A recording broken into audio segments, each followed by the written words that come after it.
Hello everyone, welcome to the study with Mayank. मैं हूं आपका मयंक। हम लोगों की यहाँ पर क्लास 6 की ओल्ड एनसीईआरटी वर्ल्ड ज्योग्राफी चल रही है। आज आपका इसी क्रम में चैप्टर नंबर 7 है। यहाँ पर हम लोग वनों का देश जायरे के बारे में पढ़ेंगे। तो चलिए स्टार्ट करते हैं आज का वीडियो। देखते हैं मैं क्या क्या डिस्कस करना है यहाँ पर।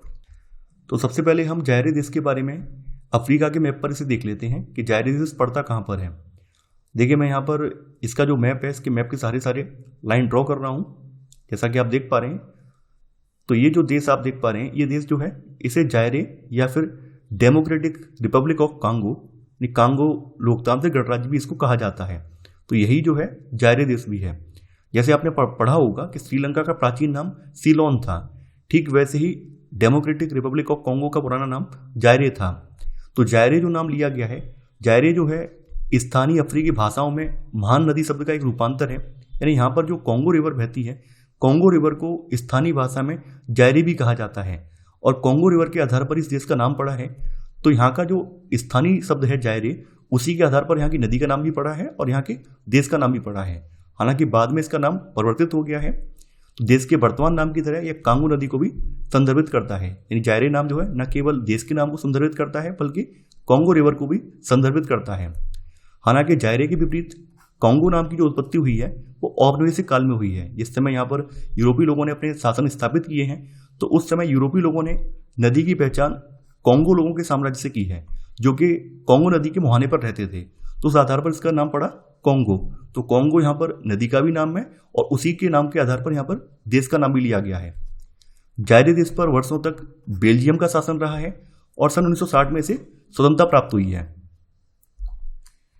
कांगो लोकतांत्रिक गणराज्य जो है अफ्रीका महाद्वीप के मध्य में स्थित देश है। जैसा कि मैंने आपको मैप के जरिए समझाने का प्रयास भी किया था, यह अफ्रीका महाद्वीप के बीच में पड़ता है। इस तरह से आप देख पा रहे होंगे। इसका कुछ भाग जो है अटलांटिक महासागर से मिलता है। हालांकि देखने में आपको ये लगेगा कि लैंड लॉक्ड कंट्री है, लेकिन लैंड लॉक्ड नहीं है। इसका हल्का सा जो ये पार्ट है, लगभग आप देखेंगे 40 किलोमीटर लंबी इसकी तटरेखा जो है अटलांटिक सागर से लगती है।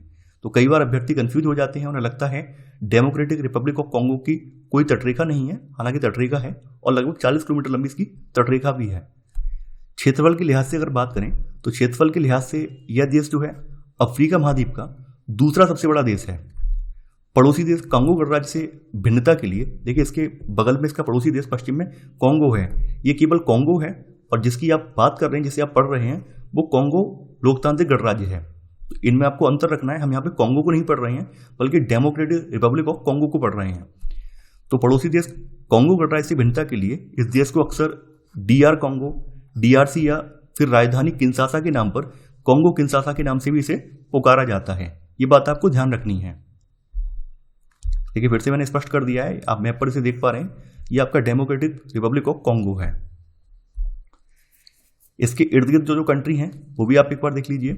इसके पश्चिम की बात करें तो इसके पश्चिम में कांगो, इसके उत्तर में central African Republic, south Sudan. पूर्व की बात करें तो पूर्व में युगांडा, रवांडा, बुरुंडी, तंजानिया। दक्षिण पूर्व में जाम्बिया और इस साइड में इन दक्षिण पश्चिम में अंगोला स्थित है।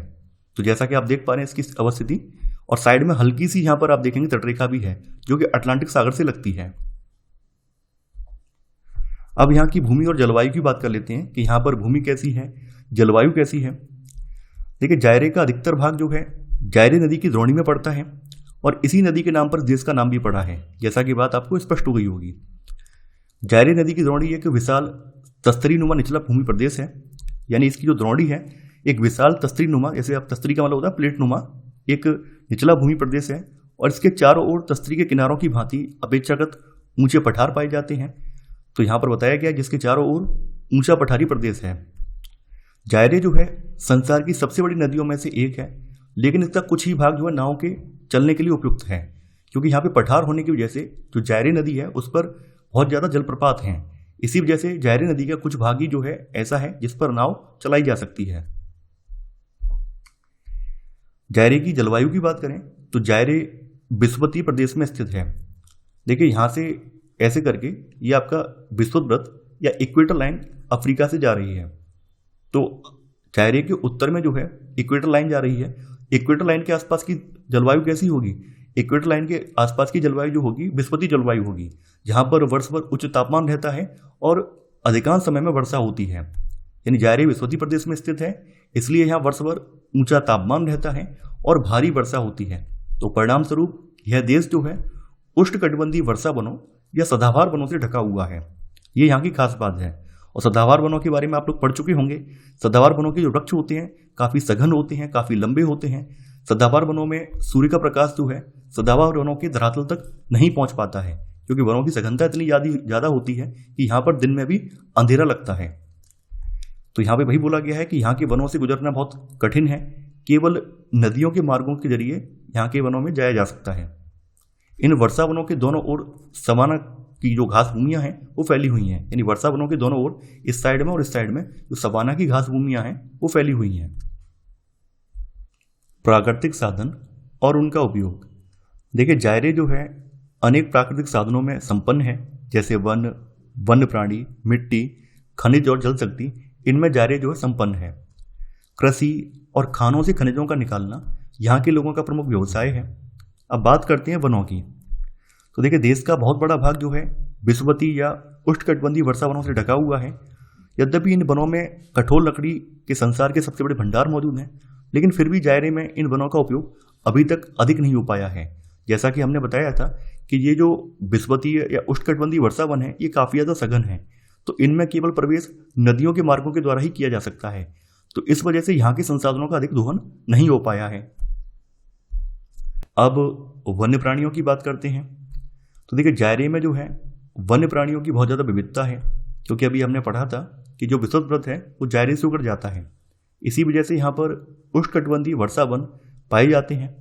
तो उष्णकटिबंधीय वर्षा वनों की खास बात यह है कि यहाँ पर बहुत ज़्यादा प्राणी विविधता पाई जाती है, इसलिए इसे बहुधा एक विशाल चिड़ियाघर भी कहा जाता है। जायरे के वनों और दलदलों में सांप, अजगर, बंदर, हाथी और दरियाई घोड़े रहते हैं। इसके अतिरिक्त तरह तरह के पक्षी भी इन वनों में निवास करते हैं। मिट्टी और फसलें। देखिए, जायरे की बात करें तो जायरे एक निम्न भूमि प्रदेश है। यहाँ की कुल भूमि के केवल 5वें हिस्से में ही खेती होती है और यहाँ का बाद बाकी भाग जो है वनों से ढका हुआ है। तो जैसा कि आप लोगों को स्पष्ट हो गया होगा कि यहाँ पर खेती योग्य भूमि काफ़ी कम है। कुल भूमि का केवल 5वां हिस्सा ही खेती के लिए उपयोग किया जाता है और बाद बाकी भूमि पर वन मौजूद हैं। खाद्यान्न फसलों की बात करें तो चावल, मक्का, कैसावा और ज्वार इस देश की मुख्य खाद्य फसलें हैं।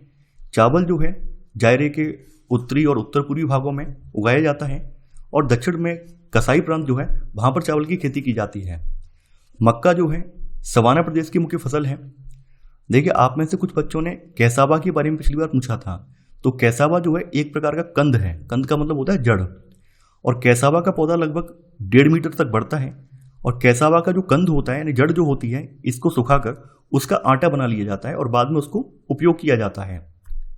यहाँ पर नकदी फसलों की बात करें तो रबड़, कहवा, कपास और तेल ताड़ जैसी नकदी फसलें निर्यात के लिए यहाँ पर पैदा की जाती हैं। ऊंचे भूभागों में, विशेष रूप से सवाना प्रदेशों में, यहाँ पर पशु पाले जाते हैं। अब खनिज और उद्योग की बात करते हैं तो जायरे में तांबा, हीरा, कोबाल्ट, टिन, जस्ता, मैग्नीज और यूरेनियम के विशाल भंडार मौजूद हैं। और ये खनिज जो है मुख्यतः कटंगा के शावा प्रांत में मिलते हैं। कटंगा जो है कटंगा का पठार है और शावा प्रांत ये जो है ये वाला हिस्सा है, ठीक है। तो इस प्रांत में जो है यानी दक्षिण में पड़ता है ये, तो इस प्रांत में यहाँ पर खनिज विद्यमान है। जायरे जो है संसार के तांबे और औद्योगिक हीरों के बड़े उत्पादक देशों में से एक है, उनमें शामिल है ये। जायरे की जो है अधिकतर उद्योग जो हैं मुख्य रूप से लुकासी को जेडोट विल्ले कहा जाता है और लुम्बासी को एलिजाबेथ विल्ले कहा जाता है, तो यहाँ पर स्थित हैं। तो मैं आपको दिखा दे रहा हूँ, ये रहा लुकासी या लिकासी और ये इसके नीचे रहा ये लुम्बासी। ये दोनों ही जो है जायरे के दक्षिण में पड़ते हैं। तो ये दोनों जो शहर हैं उद्योगों के लिए काफ़ी ज़्यादा फेमस हैं। तो अक्सर इनके नाम एग्जाम में पूछ लिए जाते हैं कि ये शहर कहाँ पर स्थित हैं। ये शहर डेमोक्रेटिक रिपब्लिक ऑफ कॉन्गो में स्थित हैं। जल विद्युत की बात करें, जैसा कि आप लोग देख पा रहे हैं मैप में कि यहाँ पर जायरे नदी जो है यहाँ की जीवन रेखा है। तो ऑब्वियसली बात है, यहाँ पर जायरे नदी पर भी मैंने बताया था बहुत सारे पठार होने की वजह से जायरे नदी पर कई सारे जलप्रपात हैं और जलप्रपात जो हैं जल विद्युत के लिए आदर्श दशाएं प्रस्तुत करते हैं। तो जायरे में नदियों पर अनेक बांध और जल विद्युत उत्पादन केंद्र बनाए गए हैं। जायरे जो है पड़ोसी देशों को भी जल विद्युत का कुछ भाग देता है। जल विद्युत लेने वाले देशों में कॉन्गो और बुरुंडी जैसे देश शामिल हैं। तो कॉन्गो जो है इसके पश्चिम में पड़ता है और बुरुंडी जो है इसके पूर्व में पड़ता है। तो जायरे जो है अपने पड़ोसी देशों को बिजली बेचता है। पॉपुलेशन की बात करें यानी जनसंख्या की बात करें, यहाँ की जनसंख्या कैसी है, तो यहाँ के निवासी मुख्य रूप से अश्वेत हैं जो कि कई जनजातियों से आते हैं। कुल जनसंख्या के लगभग 2/3 लोग यहाँ पर बंतु भाषा बोलने वाले अश्वेत हैं, यानी यहाँ पर लगभग 2/3 लोग बंतु भाषा बोलते हैं।